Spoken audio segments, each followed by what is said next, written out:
Good morning, ladies and gentlemen. My name is Graham D, and I'm joined by the man who just wouldn't stop talking in the intro, man. When the music was on, he was just there rabbing away. I'm like, God, shut up, babe. Anyway, good morning. Good morning. Hey. Good morning. Welcome, everyone. Trickle in. I say good morning. Could be evening, good afternoon. It could be very early morning, whatever time you're watching this, if you're watching it on demand. We are Ice Cream, and this is The Scoop, the self-proclaimed UK's #1 video games podcast, and we are bringing you your daily dose of news from the games industry. We do this each and every single weekday at 10 a.m.-ish. It's obviously 19 minutes past now, so ish is definitely true to the word. But we go live at 10 a.m.-ish each and every single weekday, bringing you the best and the biggest and the breaking stories from the world of video games. And that's exactly what we're doing right now. And as mentioned, my name's not Babe. My name's Graham. This is Babe. My name is Graham, and this is Baby. And we are here with high-pitched tones, bringing you our thoughts and impressions from all of those stories. And we want your thoughts and impressions in return. So if you're in the Twitch chat, please feel free to get involved. You are the only people that get to interact with us live. Obviously, we turn this into an on-demand video podcast and an on-demand audio podcast. So we upload the video to YouTube, and we upload the audio version to iTunes, Spotify, SoundCloud, and Google Play.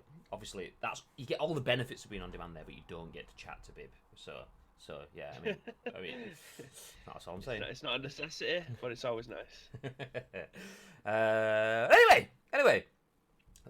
We've said all that. Let's move forward. Anything you want to say before we jump in, Bib? Yeah, I got violated last night, mate. I'm intrigued. Now, this isn't something we've staged, by the way. I'm just generally thinking, do you know, let's have a little bit of a pre-show chat. So I'm now interested into how you've been violated. What? So, have you come across at all the House Party app? I haven't. I've seen people saying add me on a house party, but I haven't actually looked at it. So, Samantha's got a good idea of us being because we're obviously staying at the house like everybody else would be. That a couple of our friends are going to be on this house party app tomorrow because you can play games on it. So it's just like a video call, like we're doing now, but on a mobile device, and you can play games. You can do heads up or fucking trivia or whatever it could be. So I was like, all right, no, nice, no worries. I'll download it. I'll do whatever I need to do. So downloaded it.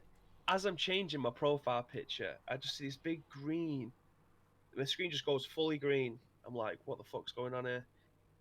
Show's head appears in my phone out of absolutely nowhere, and I'm like, what the fuck? I said, how have you managed to do this? He was like, well, as soon as you open the app, anyone can just jump into your call. They can get inside your phone and just start having a video call. I was like, don't like that, but no worries. So then I ended up chatting to him for like an hour last night. Good job you said that, because I'll be there like sat on the bog squeezing one out. Well, it's funny you should say that because he didn't realise that this was the case. He said a couple of years ago when he downloaded it, like that is the case. Like you can just be wherever you are. I was just like in the front room sorting my profile picture out, so the camera was at an unflattering angle, shall we say? Like chin. Yeah, like it was just full chin. I was like, whoa, what the fuck? I just felt like an old man. Like I feel like technology is starting to, I'd be so far advanced that I'm not staying. Like I used to be the guy that everyone used to come to in my family because there's new technology, and now it feels like I'm the old guy. Like what the fuck? Back in my day, we used to have to add people into video calls. Didn't want them seeing me chin. That's what I thought it'd be like, though. I wanted it to be like that, where I can just accept people. So it's safe to say I will never be opening that app unless something's been pre-organized, because I'm not having just random people just jump into a call with you. I didn't know that was a thing. So when you say random people, literally anyone can jump in, or do you have to? No, so you have them if they add you as a friend. Like if you connect it through Facebook or whatever, it'll just. I'm confident that it just like loads of people are just there in your list, and it'll say like join. So you can just press join, and then they'll just end up on your phone. Oh, okay. So if you don't open the app, they can't do it. But as soon as you open the app, you become online, and people can just jump straight in. Like you don't have to accept it; they just jump straight into your phone and your call. It's mad. That's blowing my mind. Just like just sat there having a chat with your mum or whatever, and they're like, "Hello." It's like, fuck. But that's it. Unless you lock the room, people can just carry on joining. It's not for me, Jeff. It's not for me. No, it's very Honestly. very odd. It's odd behaviour. These young whippersnappers and their house party apps and stuff like, oh god. How long till he drunk dials with it? Ooh, bib or show? Show's like, hey! But yeah, that was how I was violated last night. But also, I managed to go and play Doom 64, which is a fantastic game, a game that I've not played for a long time. Did the first 4 levels, so I'll pick that up. I wanted to get that done before I go in and stream Doom Eternal. Well, I decided to jump on PUBG to open my 3-year crate because I just had the 3rd year anniversary, so everyone gets like a crate and shit. So I thought I'd jump on the console, do that. But there was the update, and obviously PSN is slow as balls, so it took like 2 hours to download the update. So I just jumped on and did a couple of games on my Master League, which has been sat there unloved for about a month, and then before that it was sat there unloved for like 3 months. So yeah, offline Master League jobs are good in there. I also signed up to Xbox Game Pass yesterday, the Ultimate one, and I thought that you could stream the games to your console. You didn't have to install them. Now, I'm clearly wrong about that because when I went to go and play a few games last night, which is the reason why I ended up on Doom 64, because you couldn't stream the games. You can on PlayStation now, or you could. You could just stream them from the server. So if you didn't like a game, you could just stream them straight out, find the game, another game, and then jump straight in. But last night, I had to download a new game rather than just be able to play it straight away, which was weird. What were you hoping to play? What was I hoping to play? I don't know. Oh, World War Z. World War Z. I seen that on there, and I thought, oh, I'll give it another go because we've got it on the ice cream account in the office, but I haven't got it here. So I thought, oh, I'll play that, and then I thought, oh, I'll try Farming Simulator and see if that's the same. No. So you have to download the game. So I've set like 3 or 4 games on download overnight. And then this is where you go back to it, and your internet drops out, and you've got like 3%, and each you're like, fuck. I did download Jackbox though. It's a game that Mr. Bamba has been bugging me to get since I started at Jelly. So I've downloaded that in. What's Jackbox? Typical. Is it like that? It's like party games, yeah. Like that. I was gonna say the buzzer one, whatever it was called. Yeah, but there's another one as well called That's Knowledge. That every time we have a lot of people come round, we just end up playing that. It's really good actually. So you just play with your mobile. So you download the app, and then the questions will come up on the TV, and then you'll have to answer like Who Wants to Be a Millionaire. So you'll have 4 different answers on the phone. But before the answer comes up, you can like throw slime at someone, so that on the phone you have to rub the slime off before you can see the answers, or someone will freeze your phone, so you have to break the ice and then select the answers. No, Power is Knowledge, that's the name of the game, not That's Knowledge. Power is Knowledge. Knowledge is power. Knowledge is power. That's it. That's what it's called. Fucking hell, I'll get it right 3rd time. Hey, I've never even heard of it, and I knew it. Yes. Yeah, but yeah, if it's still free, get that great game, Graham. It's actually really good. The questions are a little easy, and if you've played it a ton of times, sometimes you'll get a recycled question. But the more people that play, it is actually good, because even if you answer every single question right, leading up to the last part, it'll put you on like a pyramid. So if you've got them all right, or you've got more right than everybody else, it'll put you higher up the pyramid. If you've got no right whatsoever, you'll start off at the bottom. But if you get it right faster than everybody else, you'll fly up the pyramid faster. So if the person at the top gets like the next 3 questions wrong, they won't move. But the person at the bottom, if they get it right fastest 3 times, they'll go right up to the top and win. Interesting. But it is actually a really good party game. Sounds like it could be an ice cream or plus stream. Yes, that's that. I wanted Hidden Agenda as a party stream as well for us. I don't even know what that one is. Saying all these Bibby-esque games that no one's ever heard of. God damn it! No, that's another one that you play with your mobile, like a PlayLink game, but it's like Until Dawn. So it's like a movie thing that plays, but then you're a cop, so it'll give you decisions to make, and whatever decision you make will have an outcome. So it's a very small spoiler, but it's one that you'll encounter at the beginning anyway. So you're 2 cops, you go into a house, and you can either shoot the baddie, or you can try and rescue the lady on the bench. So if you shoot the baddie, he'll fall to the floor and he'll electrocute the water, and then you either lose a partner or gain your partner. But you don't, obviously, that's a very small spoiler at the beginning of the game. It doesn't make that much of a difference, but it's just little instances like that where it'll change the outcome of the game as you go along. But it only progresses you forward if there's more than basically you have to play it as a minimum of 3 because if there's 2 years playing like me and Samantha did, she'll go one way, I'll go the other, and then we have to use our deadlock card all the time to try and because we never agree on anything. But if there's 3 years, you'll team up on one side, and then that outcome will be the outcome. Cheers, babe. Game spoiled. Nice one. Graham's crying. Yep. Good game though. What was it called? Hidden Agenda. Okay. I'll say I'll look into it. We both know I never will. I'll play PUBG, Warzone, a bit of Jobs Good. Hey! Couple of things. First of all, you said everyone used to come to you as the man that knows technology, but now you just feel like you used to solve man. Welcome to our live stream on the internet where we play games using technical things. Yay!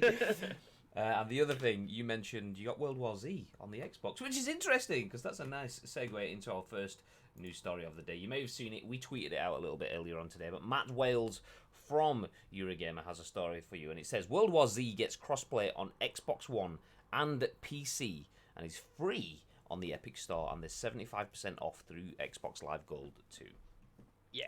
Nice. So developer Saber Interactive's enormously popular co-op zombie shooter World War Z now supports cross-platform play between Xbox One and PC. And to celebrate the occasion, it's free on the Epic's Game Store and heavily discounted on Xbox One. Crossplay, which was initially anticipated to arrive at the end of last year as part of World War Z's second season of free post-launch updates, will enable players using official servers on PC and Xbox One to join forces and tackle PvE missions. That's play versus environment, by the way. As well as its wave-based Horde Mode Z. Saber says that PS4 crossplay support will come at some point in the future. That's the big headline feature of today's World War Z update, but there's a little more besides. As outlined in the latest patch notes, there's a new mission objective requiring players to loot and transport a virus sample, which will imbue an increasing number of negative effects on the players the longer they hold it, to the end of a stage. That's accompanied by balancing tweaks to Horde Mode Z, including greater XP and currency rewards, and fewer special zombies in normal mode, and 5 new weapon variants with unique perks, such as a fully automatic machine pistol.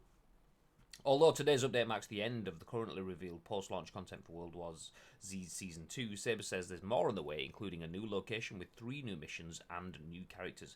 To celebrate all this, World War Z is available to download for free and keep forever on the Epic Game Store until 2nd of April, and there's 75% off for those wishing to make a purchase on Xbox One until the 30th of March, putting the price at £8.74. All you need is an Xbox Live Gold subscription to take advantage of the offer. Nice. Yeah. That's pretty tasty. It's a pretty tasty way to start the day. I must admit, I jumped on, loaded up my PC, and the first thing that happened was in the bottom corner of my PC was bling. World War Z free on Epic. So I was like, yep, please, I'll take that, thank you. So yep. It's a game that I've actually wanted to play. I know we've had it on the account on the PC PS4 in work. However, I haven't got it at home, so this is great. It's definitely going to be a good party game anyway. Yeah, that's the thing. I mean, we've had it for a while, and it's another one of those games that's like, ooh, I'm not going to play that anytime soon. Because that's me. That's what I do. I have all the games. Do I play them? No, fuck no. Do I have them? Yeah. You could do anything with them? No, just no. So, yeah, I'm getting all these digital games and just ignoring them. That's nice. I think that's probably one of my major negatives of digital games. I get them installed on my PlayStation, and then it's out of sight, out of mind. Whereas if it was like sat there on the desk kind of thing, he says, this is me saying that. Maybe if it was sat there, there might be a great chance to play it. How are you getting on with Bibby's copy of Resident Evil 2, Graham? To be fair though, you're probably just as far as I am in Fallen Order. Probably close to fair, because Fallen Order's more like a 40-hour game or whatever, whereas Res is like 7. So yeah, I'm well further into it than you, mate. I've only got 7 hours left. Morning, you play that game. Yeah, I do. Like I say, I saw you streaming the Resi 3 stream the other day, and I was like, yes, gotta play that. And then just haven't. Ooh. Well, Project Resistance going live today.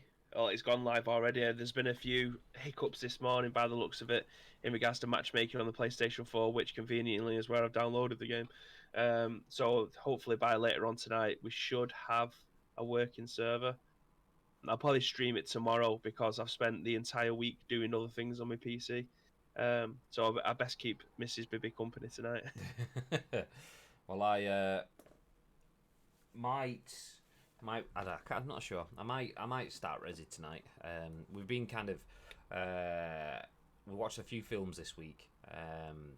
in the evenings, so I've not done too much video gaming. So Resi kind of breaks like the barrier between the two. It's like playing a film as opposed to like jumping to it. Like I say, I was on Master League last night for a bit, but I've completed my season pass on PUBG now, so I don't really need to play that. So it gives me a bit of free time to try other games. Jobs are good. Yeah. Does Danielle like horror things? She likes story things. Although that said, Danielle tried to play a game while I was on my Master League last night. She tried to play Animal Crossing because she has it for the Switch. But the Switch was dead and it takes like 30 minutes to charge, and she fell asleep. so maybe today. I do really want to try Animal Crossing at some point. I've never even contemplated getting it, but my Twitter feed is, rammed with it at the moment, shall we say. I keep seeing things that as someone that hasn't played Animal Crossing, it's just things that doesn't make sense. Like people asking for oranges and pears and peaches and stuff, and I'm like, is this like just a state of the world that we live in? Because I can't get any bog rolls. I couldn't even get any oranges and peaches. Anyone got a few spare? So then there's that, and then people keep saying stuff like Nuki or Nook or whatever. I don't know what this Nook thing is. Is that a person? I don't know. This is where I feel like an old man, like you were saying earlier on. People used to come for me for games news, and I'm like, I don't know. These kids are all talking about pears and nooks and all stuff. So yeah. But good morning, Pez Geek. Welcome to the chat. Welcome. We are currently talking about. I'm not even. Do you know what? You can tell it's Friday. You can tell it's been a long, weird week because I've not even got the discussing now slate on screen. So if you do drop in, you can't even tell what we're talking about. But we have just said that World War Z is available for crossplay on Xbox One and PC, and it's now free on PC too on Epic. If you download it from Epic Games, World War Z is free on Epic. Is that gonna fit? Do we think Epic? Oh, what's Ape? EIPC. Ape. Epic Store. Let's see if it fits. There we go. Yeah, it fits. Nice. So we've been up to Pez Geek. Did you get any IM players yesterday? I did a couple of spins, got sod all. I got my 27,000th black ball Frankie de Jong. No iconic moments yesterday. But he must be maxed out by now. Who? Frankie. He's been trading them. Frankie de Jong, yeah. Yeah, I've had 2 featured Frankie de Jong, so I've got like a maxed out featured Frankie de Jong now. It's like 96, 97 or whatever. Oh. It sounded like Raggy. Raggy. Oh, that's Yoda at the end. PC2. LBRB. Yeah, go get it. Just make sure you come back though, because gotta be. Now spent up in the United box. Did you get any from the United box? That's the question. I was pretty happy with that. I was pretty much messaging Bib as I was running through the spins, and I managed to get all 3 pretty quickly. I tried that with the Barca ones when there was Puyol, Xavi, and Iniesta. I got Puyol, didn't get Xavi or Iniesta. But the United ones, which are the ones that I'd want, I got all 3. So yeah, boy. I used my City Scouts yesterday. What'd you get? So I went. Disclaimer: I went with City as my base kit, so I could get the 11 scouts to be able to try and sign. Even though the 5-star scouts, I thought the best way of trying to get the City youngsters was use the 5-star scout and then use the 2 and 3 star agents that I have accrued over playing games online. So I got all the City youngsters that I wanted to get, so they can go nicely into my 2-star team. And then I got another Kevin De Bruyne. I got Otamendi, Zinchenko, Rodri, and I think another Sane, and then all the rest of the City youngsters that I wanted. So it's not been bad for me actually. I forgot to assign a team, so mine was set to like We United or whatever it is, which is the base for the Ice Cream Uploads FC. So I got fuck all. Yeah. Not that I need it, to be fair. All I'm going to do is get another player that I've got a maxed out featured player version of, so I didn't really need it. But yeah, I forgot. Ooh, all 3 says Pez Geek, nice.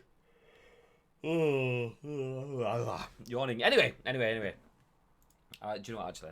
I've yawned like 3 times now. It's coffee time. Oh God.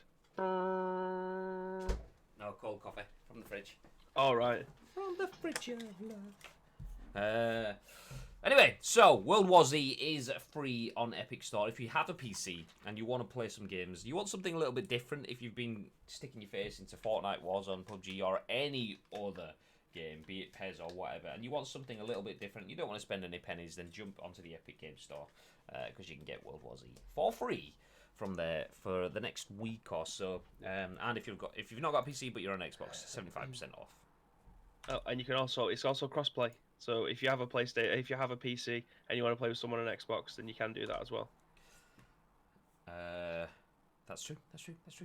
Jumping slightly forward, but not very, very far, as we're sticking with Epic Games now. The next bit of news we have to talk about today is Epic Games announces publishing deals with Control, Inside, and The Last Guardian devs as part of a new multi-platform publishing effort. This is written by Emma Kent for Eurogamer. The article says, having launched its own PC game store back in 2018, perhaps it was inevitable that Fortnite developer Epic Games would next move into full-on publishing, and it seems that time is now.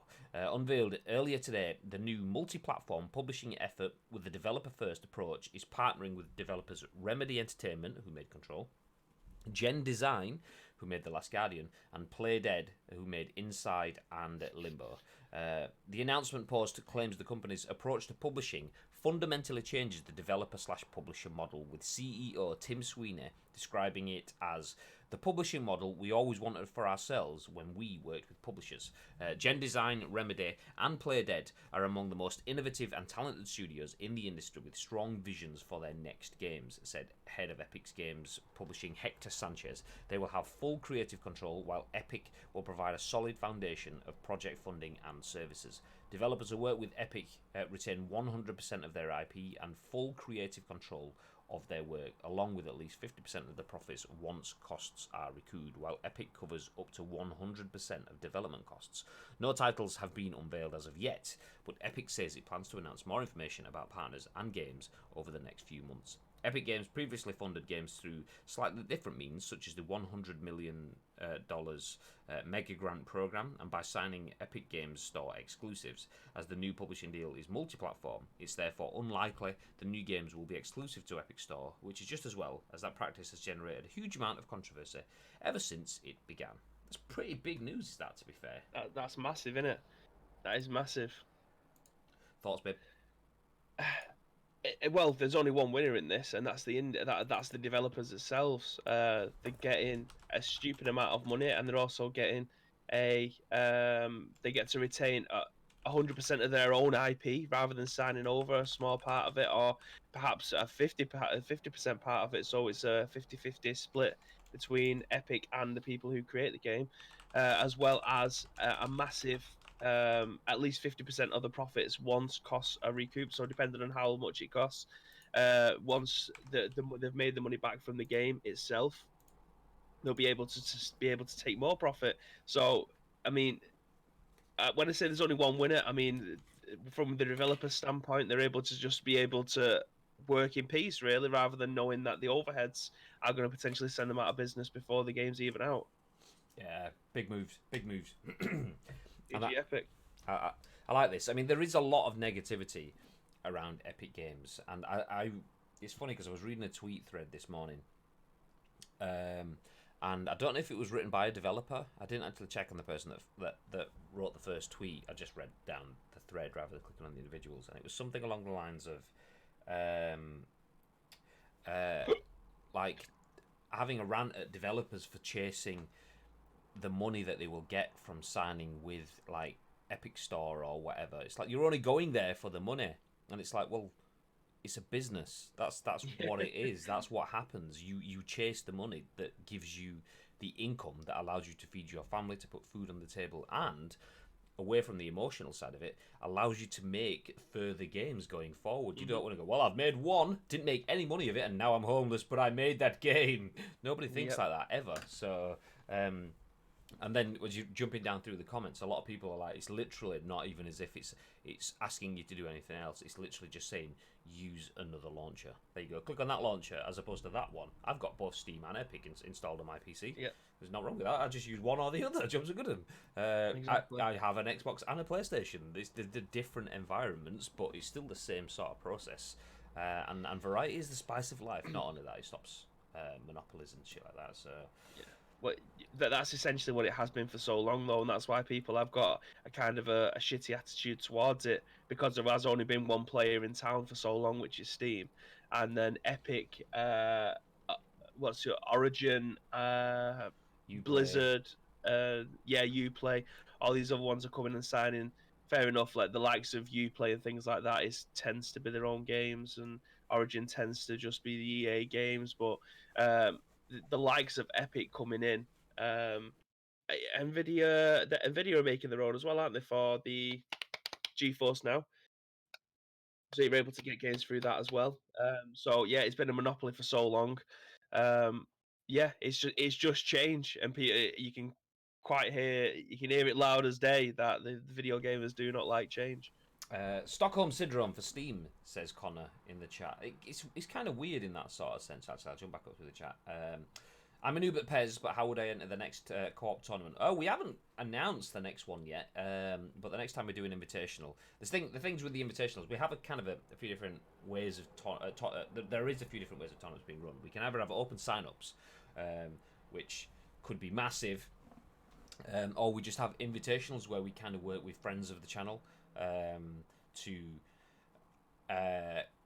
well, we kind of work with us because we know who they are. We reward people for getting involved in the community, and quite often when we do the invitational stuff, we can use our position as a Twitch partner to get front page exposure. And if we can work with the friends of the channel, then it might help them get a bit of exposure too. So anyway, long story short is just be active, essentially. Be around us, dropping our streams and so on, and then yeah, there you go. If we're more familiar with you, more likely to be involved in our content. It's genuinely as simple as that. We invite our friends. Friend. That's essentially it. Hey bros, says Enix. Good morning. Graham, you need to check your DMs once in a while. Either that or you have me muted. He's got you muted. He's got you muted. Oh my god! I'm just gonna check this thing down off the screen. There we go. No. Oh, he's deleted you. When have you DM'd me? I do get a shitload, so I get a lot of because my DMs are open. Oh, I didn't even see that. Yes, yes, you can. I'll respond. I don't know if you're still here, but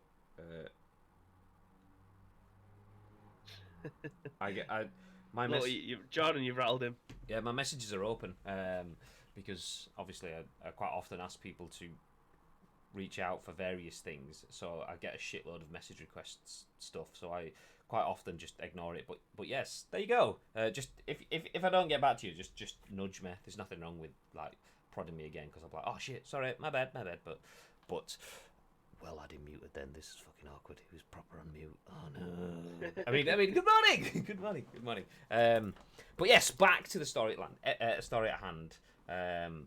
Yeah, Stockholm Syndrome for Steam. It kind of is that. It's kind of weird. I mean, don't worry, ignores me too. I do.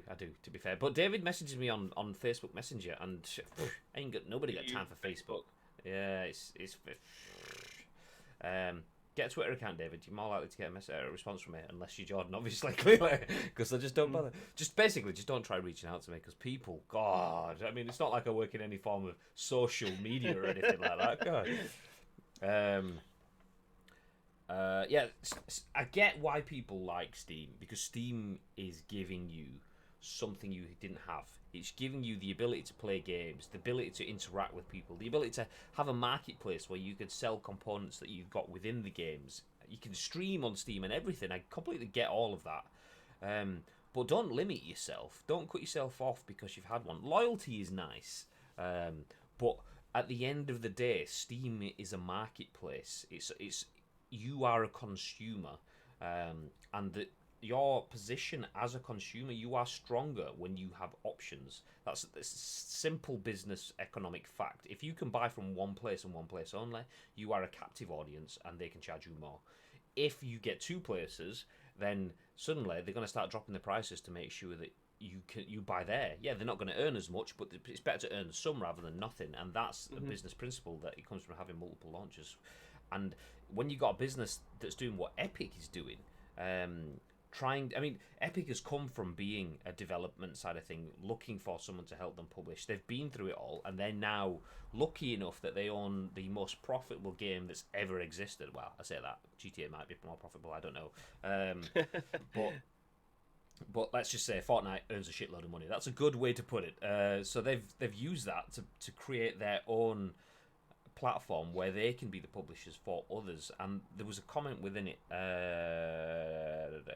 that Tim Sweeney describes it as the publishing model we always wanted for ourselves when we worked with publishers. That in itself is a huge thing. I mean, don't get me wrong. I'm saying it's a huge thing. It is also a soundbite. It could be not entirely what it sounds like, but if he's true to his word there, you as a developer know the way that you want to work. So having 100% of their IP at the end of it, that sounds really good for the developer. I mean, I'm assuming it's good. Do developers want that? Woo! Charoon, thank you very much for the eighth month resubscription. 8 months resubscription. There we go. You can tell I've had a mouthful of coffee. Thanks, Luke. Although I don't get why my notifications and stuff all. Do you know? Bear with me 1 second. I'm just gonna see if I can tweet things. I tried to do this before. The stuff that pops up on the screen. Oh, there it is. God.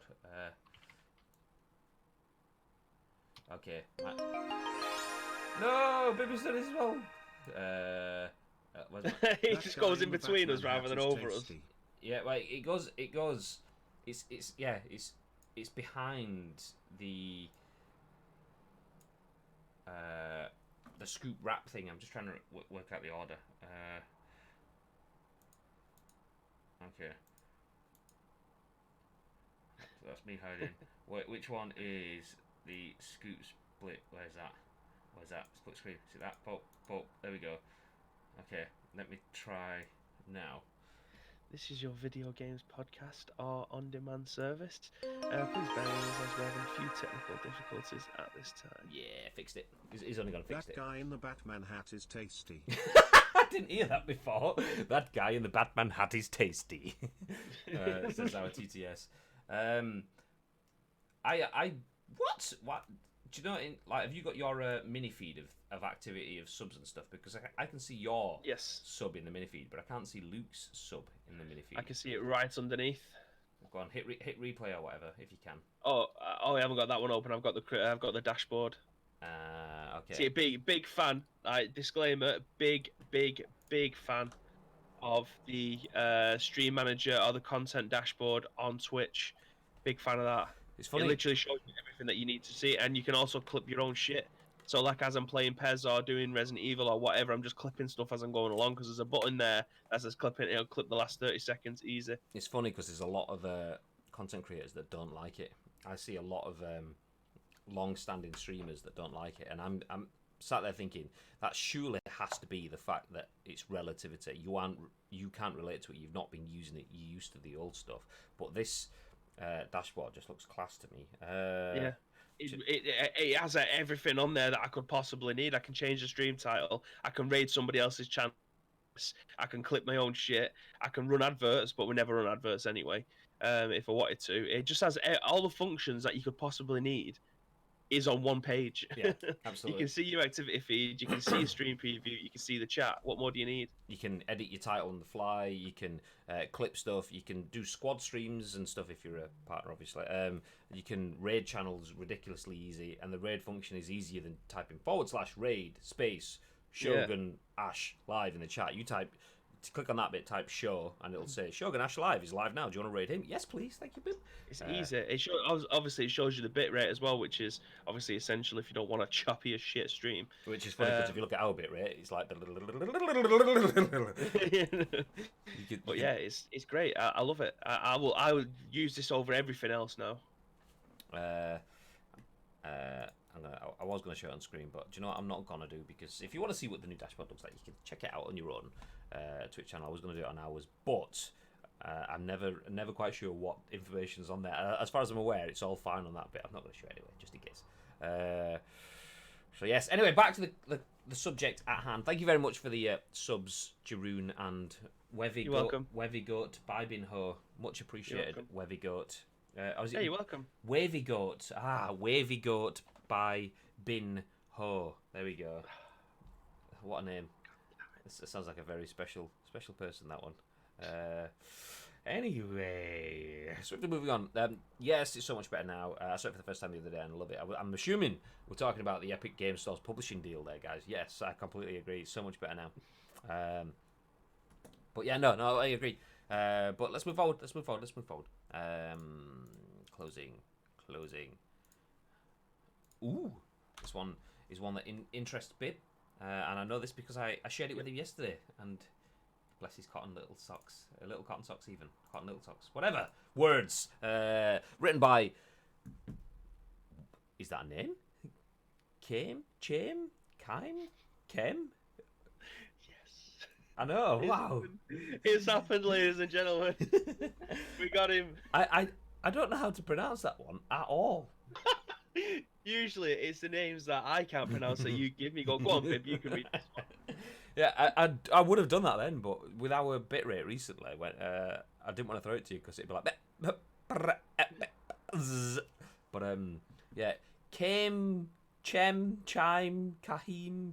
Mr. or Mrs. C. Gartenberg for The Verge says the Nintendo Switch is getting ports of BioShock, Borderlands, Burnout, and lots more games, presumably others that don't begin with B as well, but they're the main ones. Surprise! It says at the tagline, as Nintendo released a surprise Nintendo Direct mini presentation today, announcing a variety of new games, re-releases, and DLC coming to the Nintendo Switch in 2020, including classics like XCOM 2, BioShock, and Borderlands, and a first look at the next Smash Bros. DLC character, more Star Wars ports, and more. So here are the biggest announcements and news. Xenoblade Chronicles Definitive Edition got a May 29th release date, along with a new look at the gameplay for the upcoming Switch port. A new Nintendo-developed puzzle game, Good Job, has players crash their way through an office complex in a visual style that resembles animated safety signs. It launches today. That sounds like a good job to me. No, I apologize. 2K Games is bringing some of its most popular games to the Switch on May 29th, including the XCOM 2 collection, which is XCOM 2 and all its DLC, including the War of the Chosen expansion, the Borderlands Legacy collection, which is Borderlands 1, Borderlands 2, and Borderlands the pre-sequel, and all 3 BioShock games available either separately or through the BioShock the Collection bundle. This is a fucking. We've still got loads of bullet points to go. There's been shitloads already. So the next DLC for fighter for Super Smash Bros. Ultimate will be one of the fighters from ARMS, and they'll be available in June. Nintendo hasn't said which ARMS character will be joining Smash Bros., but since ARMS is already a first-party Nintendo fighting game for the Switch, it seems like a natural choice. Also, Burnout Paradise Remastered is coming to the Nintendo Switch following a launch on the PS4, Xbox One, and PC last year. It'll be out later in 2020. There are also more classic Star Wars ports. Star Wars Jedi Knight Jedi Academy will be available on Switch starting today, while Star Wars Episode 1 Racer, the classic arcade and N64 pod racing game, will be available later this year on the Switch. Catherine Full Body is coming to Switch on July 7th, following a release on the PlayStation 4 last year. The new port should help out anyone who is disappointed that the English PS Vita port of the remastered puzzle game was cancelled by offering a new portable console to play it on. We got another look at the upcoming Isle of Armor expansion for Pokemon Sword and Shield, which showed off how players will obtain legendary Pokemon Kubfu and evolve it into Urshifu. The expansion is still planned to release in June. And for anyone stuck at home and looking for something new to play, Nintendo also announced several games, demos, and updates that it's releasing today for players to download, like a new rhythm game mode for Ring Fit Adventure, if you've got 10 bajillion pounds and you want to pop into game to pick one up, that is, and the launch of Panzer Dragoon Remake and Shinsekai Into the Depths. What an absolute wedge of news there. GG Nintendo. Nailed it. Yeah. How is that? How is that a mini direct? Literally exactly the same thing that I was going to say. I remember going, oh, Nintendo Direct. Like, was it the Pokemon one? Like a couple of weeks back, and I'm sat there thinking, I like Pokemon. I've got a Switch. This is going to be good. By the end of it, I'm like, like just give me something. That was me snoring, by the way. Just give me something a bit meatier than the kind of naff stuff that they had in it. Whoa, big horse! Thank you very much, Phantom. Good morning. What a man! I say good morning. It's clearly it's very early morning for you guys. Hashtag Team No Sleep. 117 people dropping in. Good morning. Hope you've had a good stream with Phantom. What have you been playing? Is it Warzone? Has he been trolling people, or has he been kicking ass? 17 kill win. Do you know? Jesus Christ! Do you know what? With JT. Oh, JT Money, what a guy! Yeah, Bibby was telling me about the exploits that you had the other day, where Bibby was basically like playing Nana, running around with a bag full of goodies to give out to everyone, keep you all supplied. There you go. I have money, I have ammo. I got 17 kills. I think JT got 11. We smashed it. GG. All right. Well, I'm on 2 for 0. 2 kills, no deaths. That's my. Oh, you were 2 for 1, mate. 2 for 1. No, I didn't die. I didn't see it. One disconnection. Yeah, I was playing one game like a couple of nights ago. My first game, PS4. I thought, yeah, I'll jump on with Bib. Jumped in, smashed someone. Someone else came along, smashed him, and then absolute mega laggage. So just dropped off and haven't been back on since. So 2 for 0. I mean, I may have died after I dropped out, but it doesn't count. I didn't see it. It's fine. But yes. Good morning, everyone that's dropped in from Phantom's channel. Hope you've had lots of fun. Well, was that a 28 kill game just for the two of them? GG. I mean, feel free to drop a follow because we will be playing a shitload of Warzone. But feel free to brief yourself on the fact that you ain't ever gonna see a 28 kill game on this channel. No, no. We are. I'm Graham, by the way. This is Bib. We are Ice Cream, and this is the Scoop, which is kind of named because of the ice cream connotation. But yeah, this is our news program. We go live at 10 a.m. UK time every day with the Scoop. So if you find yourself isolated over the next few weeks and you want a little bit of something to do when Phantom's not staying awake 25 hours a day, I don't know how it's possible, but that's the guy that can manage to do it. If you find yourself with some a bit of time to spare, then feel free to drop in. We will always be here. We are talking about at the moment. Actually, let me update the just chatting. Discussing now slate so you know what we're talking about. But we're talking about Nintendo Switch getting a shit load of new games, new ports and stuff, and Bibby's particularly excited. Yes, I am, because for the 4th time it looks like we're buying Borderlands 2. Or Borderlands itself. I've got it on my 360. I've had it on my PC. I've got it on my PS4. And now I'm going to get it from a Nintendo Switch. But it's weird because we only was on talking about this. Was it yesterday's show? No, it was the day before when it was showing all my PS Vita games off. And I was like, Borderlands 2 and the PS Vita was probably one of the best ports that I've ever played. And now we're getting it on another portable console, which it'll be so much easier to play on because we've got more buttons to be able to use, especially when it comes down to the triggers at the back. So there's a big thumbs up for me. I seen Jeroen talk about the pod racer. Again, it's another thing that we talked about in the office because we're all Star Wars nerds. Not to mention I'm wearing a Baby Yoda t-shirt. But the pod racer game is incredible. Like the one on the N64, it was so good. And I can't believe it's taken them so long to be able to bring that out. I wonder if it's going to be a remaster or just a straight port. Was it called Star Wars Racer? Oh, yes, I it was. I always remember it as Star Wars Pod Racing, and I don't know if that's just what people called it because that's what it was, but I always remember it as Star Wars Pod Racing. But yeah. It was so good. So yeah, I'm definitely going to be picking that one up. But there's so many. There's literally something for everyone from that Nintendo Mini Direct. But there will also be a lot of things for one person. So I imagine there's going to be a lot of pockets that are going to be empty this year. There's been talks of Nintendo not taking this year seriously because they haven't got that many games coming out. But Jesus Christ, that Direct has nailed everything else that's been said this year about any other console. That is the perfect way to set people up for the year. That's the thing. I mean, you don't need to bring games out if everyone else is bringing all their games out for you. Then absolutely. I mean, let's quickly run back through it again. Xenoblade Chronicles Definitive Edition, good job. XCOM 2, including all its DLC.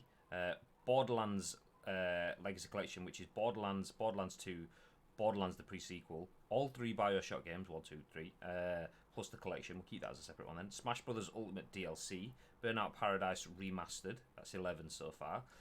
Star Wars Jedi Knight Academy, Star Wars Episode 1 Racer, Catherine Full Body, an update for Pokemon Sword and Shield, that's 15 we're up to so far. There's a new rhythm game for the Ring Fit Adventure, Panzer Dragoon Remake, and Shinsekai Into the Depths. That's at least 18 different games. Yes, some of it is DLC, but only like 2 or 3 bits of it. Everything else is full games that are now being ported over to the Switch. Damn. Now that if that's a mini Nintendo Direct, then what the feck is coming in the next big full-fledged one? Because that is huge. But yeah, I'm extremely looking forward to how this all plays out. I'm looking forward to the BioShock stuff. I'm also really looking forward to the Borderlands stuff. But there's a lot more stuff in there for me to be able to pick up, like the Star Wars pod racing. And Jordan, what was you playing yesterday? Because I seen him playing a Star Wars game. Was it the one that was talking about on here? Which one was it? He's put in the chat, yeah, Jedi Academy. It needs to play some more today at some point, so I'm assuming it's that. Yeah, Jedi Academy, the one that was released. Yeah, I've seen him playing that yesterday on stream, so I dropped in for a bit. XCOM, I've never actually played one, but it has kind of interested me a little bit. So I probably won't pick that one up. Xenoblade Chronicles, I've always been interested in that. Again, never picked it up. See how that goes. Interested to see what the new Nintendo puzzle game is, because that usually crosses all platform, that crosses all genres and all people that like playing video games. So it's a much wider audience that'll appeal to, I think.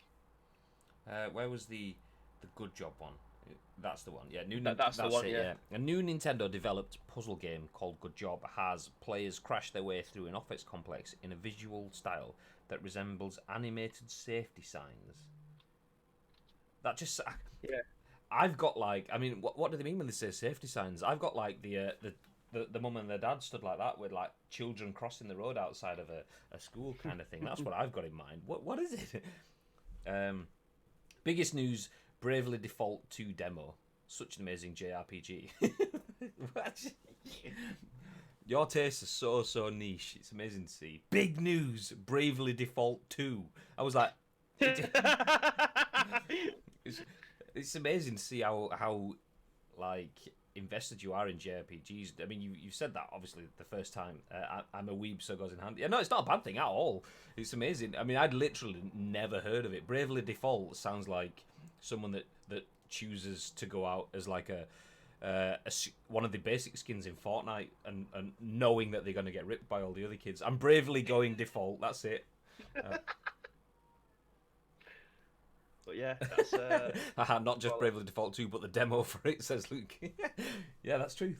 If you ever played it on 3DS, do it. I never played it on 3DS. I played lots of football games, and that was kind of most of my time on a 3DS. Giroud knows what's going on.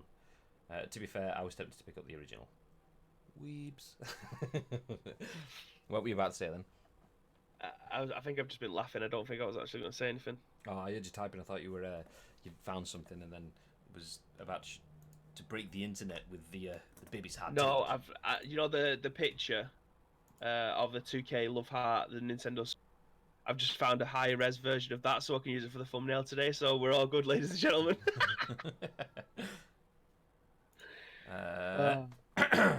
Anyway, let's move forward. We've been through a lot of games. We've spoken about Epic Games and World War Z being free on PC. We've just gone through 18 different games that have been covered in the Nintendo Switch's latest mini direct, which is not so mini. But let's move back to coronavirus, because it's kind of depressing, and that's what we do, and everything about it is depressing, but not so much.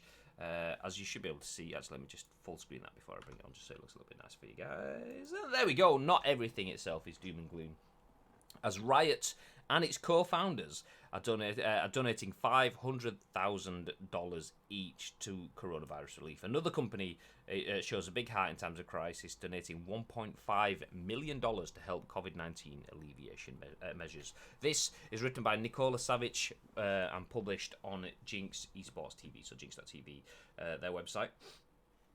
We recently wrote about the new game mode in Plaguing, which gives you an option to save the world. The company behind the game, Endemic Creations, made a $250,000 donation to the World Health Organization and the Coalition for Epidemic Preparedness Innovations in efforts to help fight against the ongoing pandemic. Now, another much bigger name in the gaming industry shows humanity. Riot Games creators... Oh, thank you very much for the host, Pirate. Very much appreciated. Hello.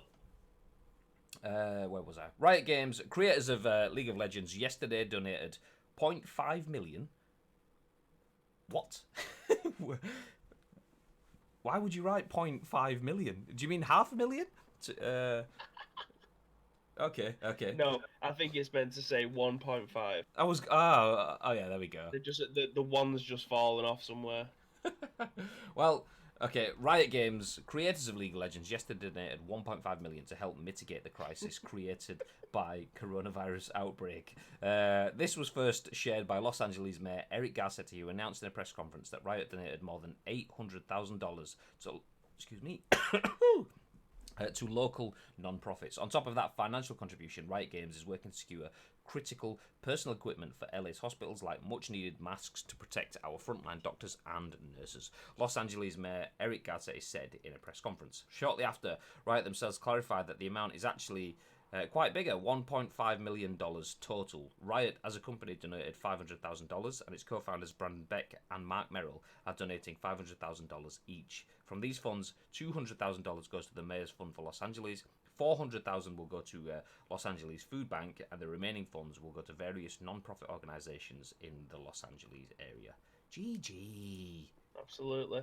Well, this goes back to what we were saying earlier on in the week about them divs that made the John Lennon Imagine song. Do you know what I mean? These people that are worth millions and millions and millions of pounds / dollars / whatever currency that you're in, are just making shitty videos and not putting their hands in the pockets. Whereas you've got video games companies that people have been going after, saying that the too many games is causing broadband stress. Fuck off, mate. You sat home watching Netflix all day. These are the people that are putting their hands in their pockets to be able to help this situation. So you literally can't give them enough props. Fair enough, Riot has had some shitty news in the last year. Whether or not that plays a very small part in it, I don't know. However, $1.5 million on the table is a lot of money, regardless of the reasoning.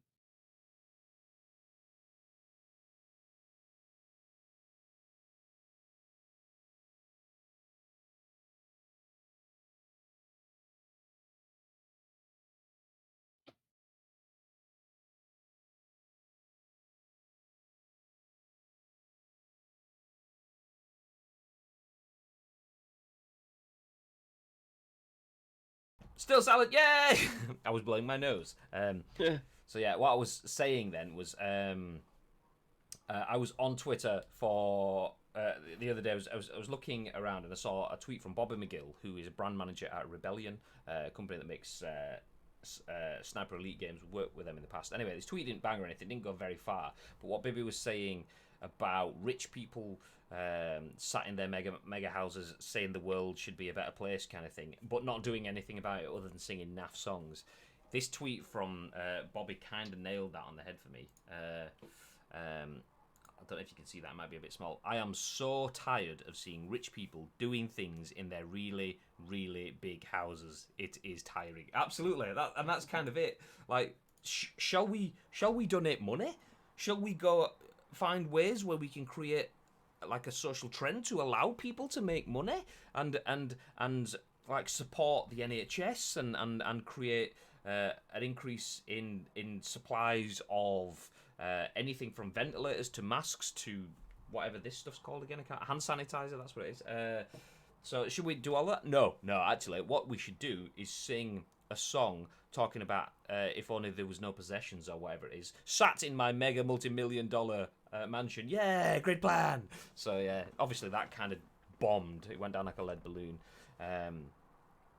People weren't particularly interested in that. So it's nice to see that you've got all these people that are making the mega money, as Bibbs was talking about then, but it's those greedy video game companies that are donating the money and being seen front of center, not only giving money to those affected, but putting money directly into frontline hospitals and food banks and so on. And not only that, that money, where was it said there?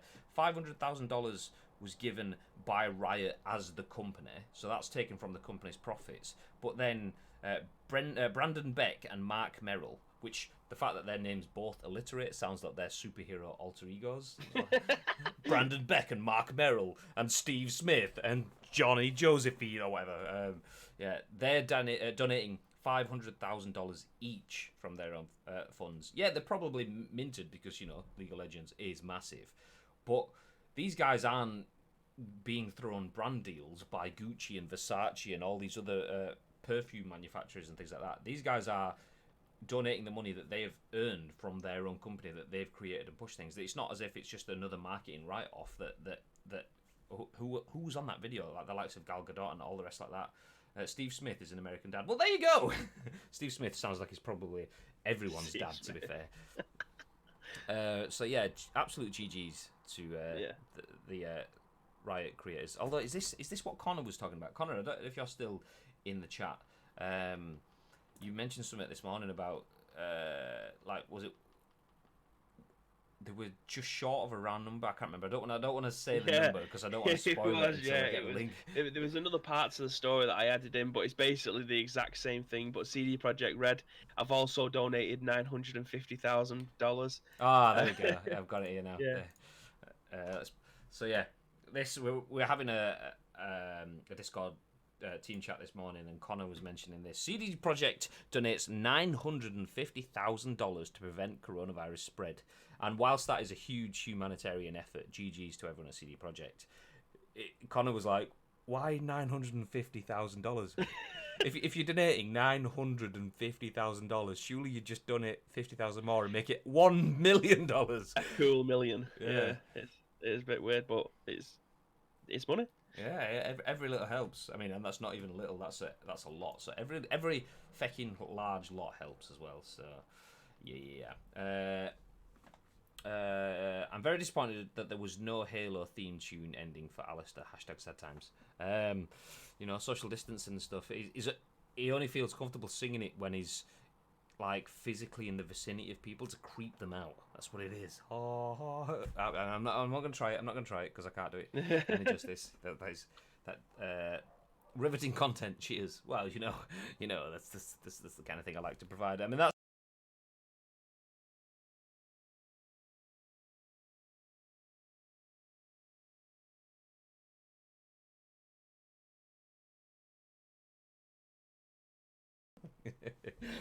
So yes, there you go. That's what I think about that, and I will never repeat those comments that Bib just kind of made about Shogun. Then, although he wasn't muted. Fuck. I'm not figuring this out. I thought you said Mark Merrow as in the XWB. Oh, which one was Mark Merrow? I remember the name. Anyway, not ringing any bells with me. It was like Attitude Era. I think he was like one of the lower, sort of like down the roster kind of guys. I'm gonna have to Google it now. It's doing my nutting. See if when I see him. It's one hell of a tash he's got. Yeah. I didn't remember him from his. I didn't remember that he was an Intercontinental champ. But there you go.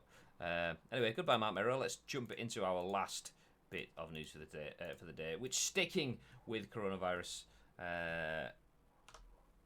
could be a little bit of a negative to finish on. We will see as Married Sable. Yeah. That was it. Did he have? Was it leopard printish sort of? Or maybe it wasn't. I can't remember. Anyway, coronavirus. No PS5 delay expected, but Sony is monitoring the risk of delays for games. So potentially a negative, but also not from the sounds of it. As the main bit says, no PS5 delays. But this is written by Michael Beckwith for Metro. And Sony believes that its game business will see no material impact by the coronavirus for the rest of the fiscal year. While the coronavirus continues to greatly affect many forms of entertainment, with movies being delayed and football matches being cancelled, video games have been barely affected, with the likes of Animal Crossing New Horizons still managing to sell ridiculously well. This appears to be a sentiment echoed by Sony, which released an official statement regarding the coronavirus earlier today, expressing sympathy to those infected. The statement explains how Sony's various businesses have been affected by the current situation, and Sony seems to believe that its game side of the company will see no material impact for the current fiscal year. It added that it was monitoring the risk of delays in production schedules for its... Fuck's sake, man. I definitely need to get ad blocker on. Did you see that dude's teeth then? What is the fuck?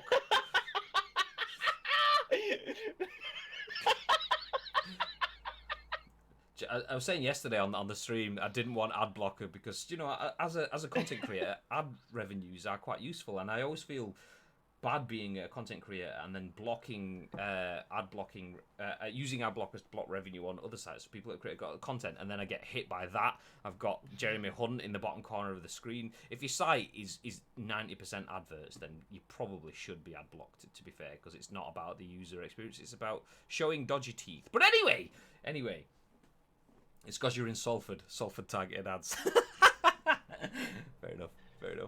Can't even argue.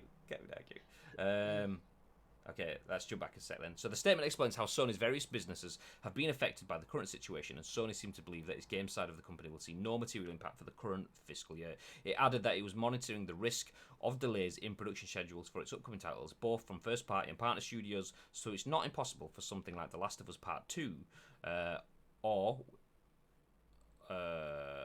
okay, why is there a spurious or there? So it's not impossible for something like Last of Us Part 2, which is due out in April, to be hit with a delay, but it's not something they're warning about right now. The same can't be said for other segments of the company. New music releases have been delayed, and Sony has temporarily shut down all its film and television production. Sony has also recently shut down its manufacturing plants in the UK and Malaysia due to mandates set by their respective governments. The plan is to have them reopen later or in mid-April. As for the plants based in China, those began to restart operation in increments on the 10th of February, with Sony writing that operations are returning to the level they were before the spread of the virus, with the reports claiming that the coronavirus pandemic is, or at very least close to being over in China. This is hopefully a sign of normalcy slowly starting to return. For gamers, it also implies that there will be little or no delay to the release of the PlayStation 5 console later this year, even if there might be questions about stock levels, which is absolutely what we were saying the other day. Sony's games division isn't wholly affected by the virus at the moment.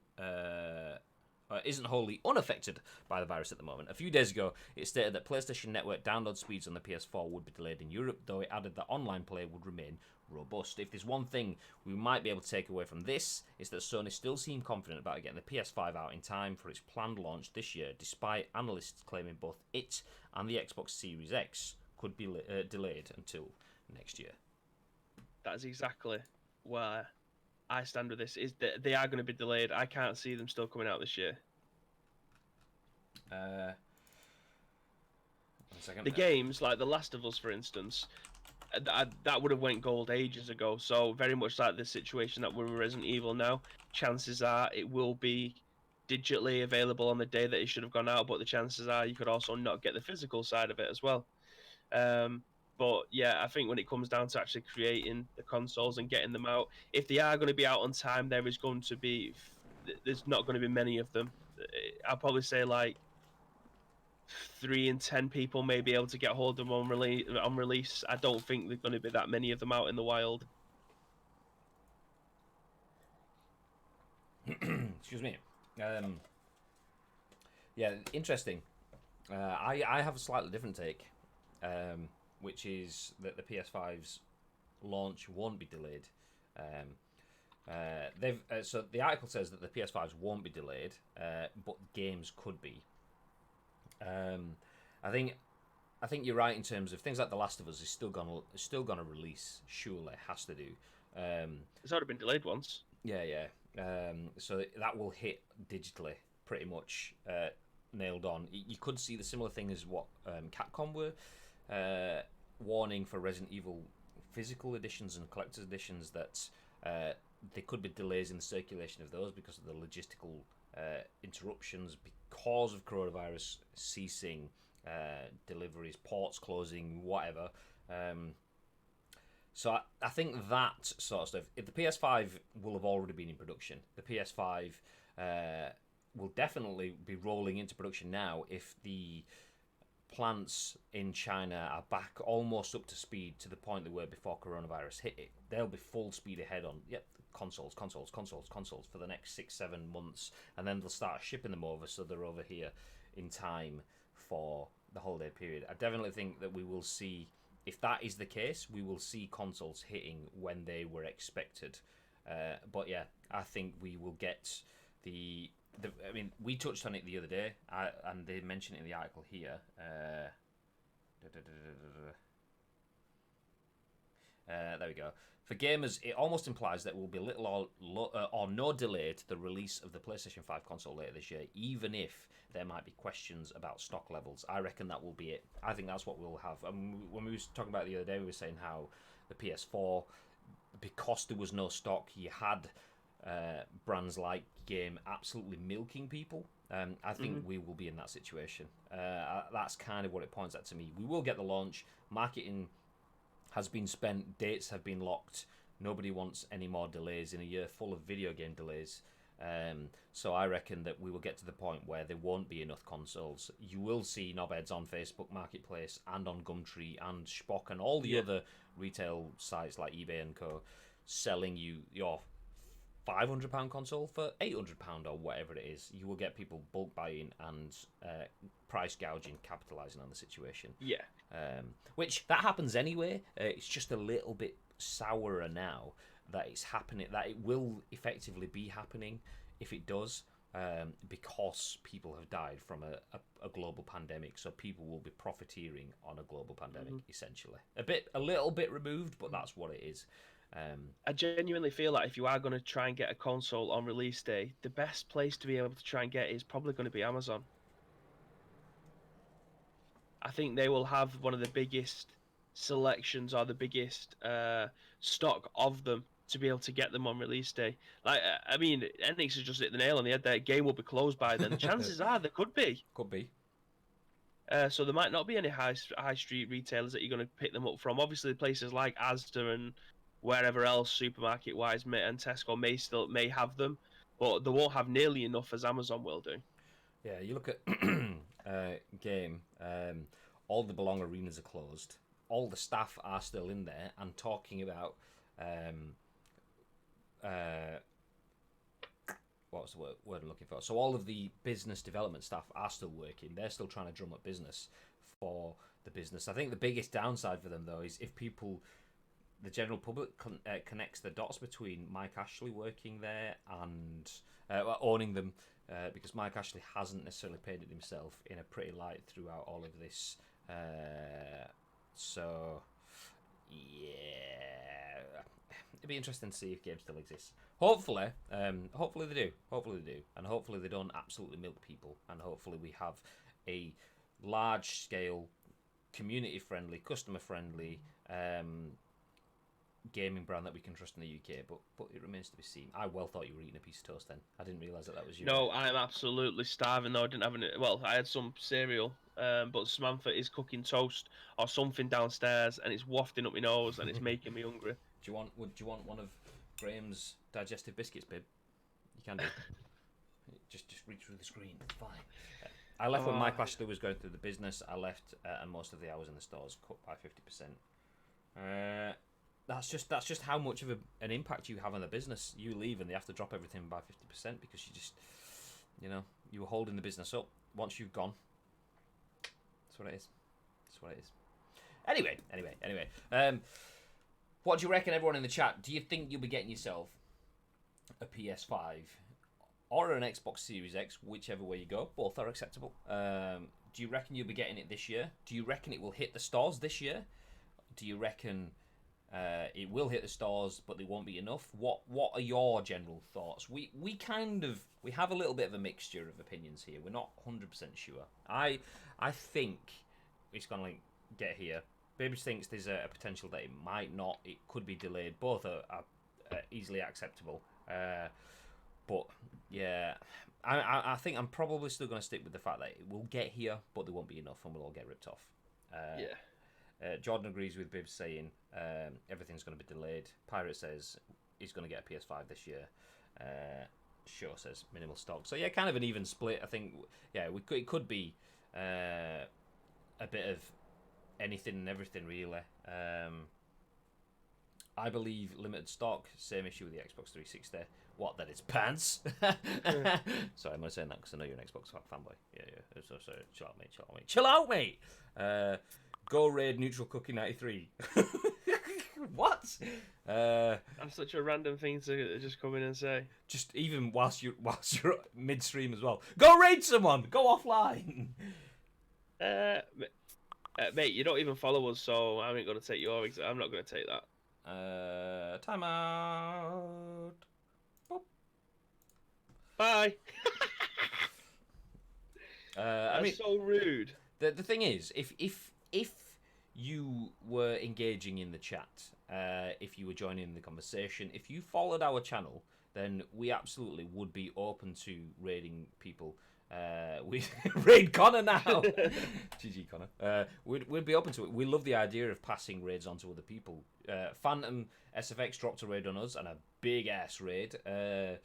And just like we do most streams, even last night I was was it the night before? No, it was the night before. I can't remember. Too many nights. They're all merging. Anyway, I saw Shogun was on. Dropped in Shogun's stream. It wasn't a raid. Dropped a host on him because that's the point. Is sharing the love, but just being a bit of a pillock, going into people's chats and just fucking sort your shit. Get the fuck out of here! Who the fuck is that guy? Sorry for the really bad accent impression. I apologise. Raid Connor now. Raid Shogun Ash now. Raid Legends, our new sponsor. I wish. Raid Shadow Legends. There we go. Hashtag ad. Hashtag spawn. Hashtag all the ad spawn. Hey, if any of you lot are going live in here, then yeah, we'll pass it on. But I don't see any of you lot going live right now. So what we're gonna do?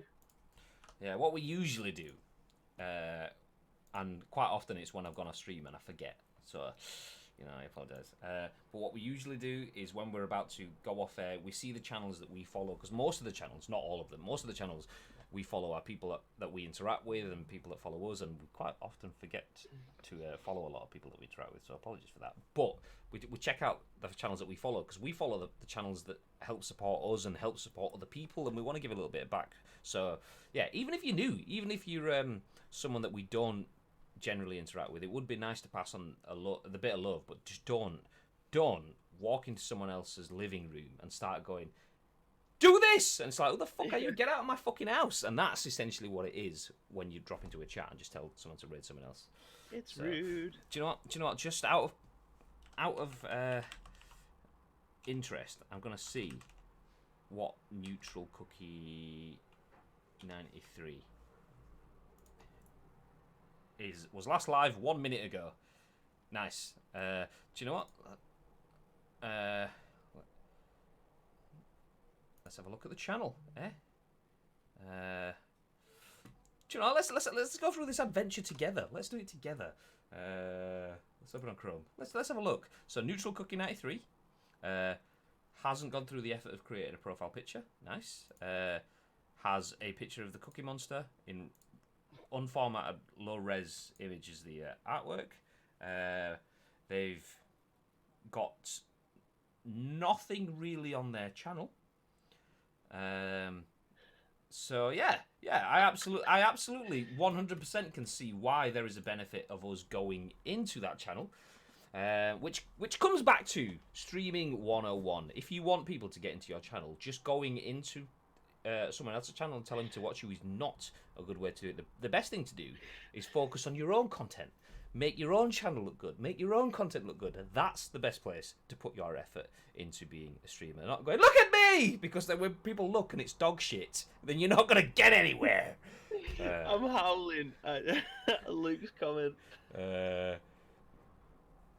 Which one? Nobody I'm following is really live right now other than Yago. No, the one underneath. A suggestion box, haha. I have quite a few suggestions. Oh. Howling. So yeah, do you know what? Props to trying to get people and eyes on your channel, but do it the right way, and do it if you've got something for people to put their eyes on. If you are just playing a game and you want to be successful. Wanting to be successful isn't the same as deserving to be successful. And yeah. Definitely don't jump into one of Graham's as you watch you play games. Didn't work for me at all. What did you do? Hey guys, watch me laugh like a hyena in my channel. Playing Jedi Academy. Nice one. #ad. Check out the suggestion box. What the suggestion? His laugh was making me laugh yesterday, though. To be fair. What, Jordan's? Yeah. Like there was one bit he just lagged out and ended up falling off a cliff, and like he was laughing that much that his head just disappeared from the stream because he was laughing underneath his desk. So now, in their suggestion box, stop trying to self-advertise at more than 5 FPS. Yeah. Nice. I mean, the 5 FPS bit, not everyone can stream it. They might have really crap quality connections. They might have not the best hardware for it and everything like that. But there's still ways and means of going around it. It's not so much poking fun at how, like, what facilities they have. Even if you've got no camera, a really low budget microphone or whatever, there's ways to make your content engaging and stuff like that. So, yeah, let's not point. It's bloody horrendous, says Connor, talking about Jordan's laugh. Let's ignore the quality of that. It's just do it right. Just do it right. Do you know what? Next week we will have Ice Cream Uploads How Not to Be a Douche on Twitch.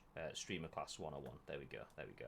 It's amazing. Can I share a clip of your laugh? Yeah. If it was the one that I seen yesterday in the stream, then yes, it will brighten up your Friday. Go on then. Endlessly. Yeah, do it. Let's get it in. Let's get it in. In the meantime, if anyone else has any other channels that you would like us to send people your way, that's fine. Looking at our audience, what we try not to do. So give you an idea of the channels that we're looking at. We've got the likes of Sacriel, Bateson, and co like that. These guys have got thousands of people watching, and whilst they're both good people, we get on really well with. It's nice to send people to channels that have a little bit of a smaller audience, so that they get a bit more of a buzz from it. So yeah, if anyone has any channels that aren't mega followed, so like Spamfish, there you go, he's another friend of the channel. 300 followers, we could send that way. But if anyone has any other suggestions, let me know. In the meantime, Bro, so funny. Oh, bro.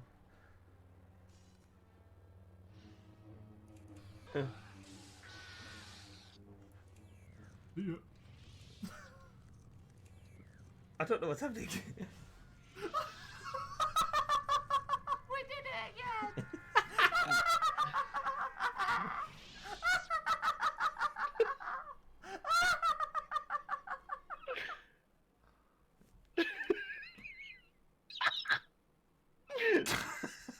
Jordan! So for those of you that It's so good. don't know what that noise was, it wasn't a dolphin, it was Jordan. It was Jordan. That's his actual laugh. There you go, ladies and gentlemen. Oh, quality. Anyway. Let's wrap things up. I said let's wrap things up. I didn't say your name Amazon.device. Go away, farting at me like you were yesterday. So yes, I'm probably going to drop a raid on Spamfish unless anyone has any suggestions. Jumping back through the chat. Magic Man ages ago said morning. Good morning, Madge. Morning, Madge. Didn't see you there. I was too busy laughing at Jordan's laughing. But anybody on here I can support, let me know. I will add you on my host list. That's what it's about. Actually, I've just seen Part Welsh has just gone live, just chatting. Let me go see. Do you know what? You sound like a Tickle Me Elmo. Absolutely. We'll go for Part Welsh. Because Part Welsh is doing a Just Chatting stream. Part Welsh, for those of you that don't know, is a very, very nice guy. He is the community manager for Battlefield at EA, as well as other things, and he's extremely nice, extremely intelligent, and we're going to send everyone over that way. So, that's where the raid will go. But in the meantime, ladies and gentlemen, have yourself a very, very lovely day. I've just seen Magic Man's suggestion for Juninho. Good shout. I might actually drop Juninho a follow and see if we can send people his way next week when we're back in with the scoop, because we will be back on Monday at 10 a.m. and then the same again on Tuesday. But things could switch up a bit from Wednesday onwards, so keep your eyes on our channels and we'll let you know what our schedule is looking like, because things may get coronavirus eventually. We may change things around, but it could work out a good thing for you guys that want a bit more content. But make sure you follow all our channels. !socials in the chat will give you the links. If you don't want to type Ice Cream Uploads, because that's what it is everywhere. But yes, as Madge says, have yourselves a very lovely weekend. But before we do that, anything you want to add before we disappear, Barbarino?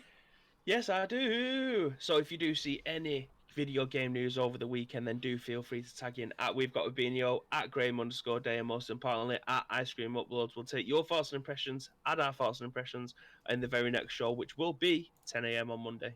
Lovely. Okay, what I'm going to do is I'm obviously going to wrap things up on our stream as we usually do. But then, whilst we're in the end slate, we will send all you guys with a raid over to Part Welsh. So if you want to fire yourselves over there, that would be very much appreciated. Show some love. Tell him that you've had a good stream and give him a little bit of support. And until then, have yourselves a wonderfully lovely day. Have a great weekend. And until next time, well 10 a.m.-ish Monday, stay frosty.